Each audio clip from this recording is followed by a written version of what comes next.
Embark on a journey of curiosity with us. What fascinating questions are we exploring today? Trapped air in your radiator causes noises like banging or gurgling by disrupting hot water flow and creating pressure changes. Bleeding the radiator releases this air, restoring smooth heating and quiet operation.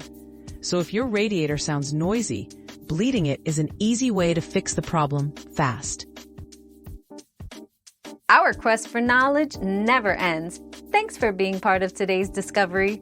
Subscribe, like, and share to join us on the next one.